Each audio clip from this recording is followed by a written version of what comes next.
আসসালামু আলাইকুম ছোট বন্ধুরা, তোমরা কেমন আছো?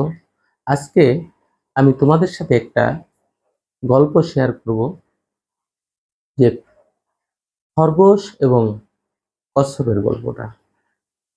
যে এক বনে এক খরগোশ ছিল এবং এক কচ্ছপ ছিল। খরগোশটা খুব দ্রুত দৌড়াইতে পারতো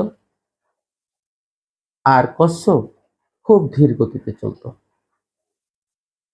তা খরগোশ কচ্ছপকে দেখে উপহাস করতো যে তুমি কি একটু জোরে দৌড়াইতে পারো না?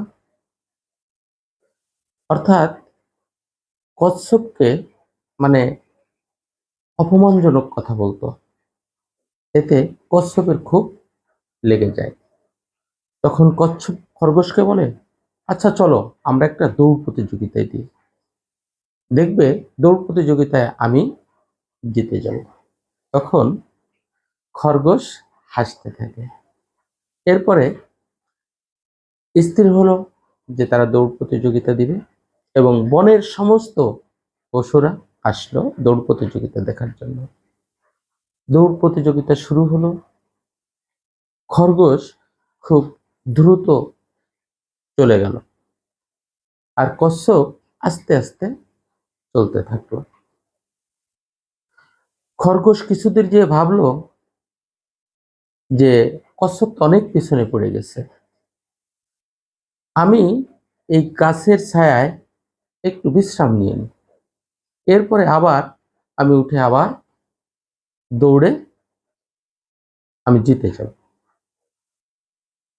যে ভাবা সেই কাজ। খরগোশ বিশ্রাম নিতে যেয়ে ঘুমিয়ে পড়ল, কিন্তু কচ্ছপ সে তার সামর্থ্য যতটুকু ছিল সেভাবে সে হাঁটতে লাগলো। এক সময় খরগোশকে অতিক্রম করে কচ্ছপ চলে যায়, অনেক সামনের দিকে এগিয়ে যায়।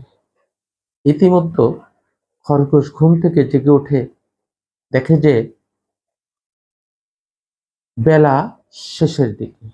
তখন সে দৌড় শুরু করে এবং দৌড়াতে দৌড়াতে সামনে দেখে যে কচ্ছপ সে তার গন্তব্যে পৌঁছে গেছে। অর্থাৎ এই দৌড় প্রতিযোগিতায় কচ্ছপ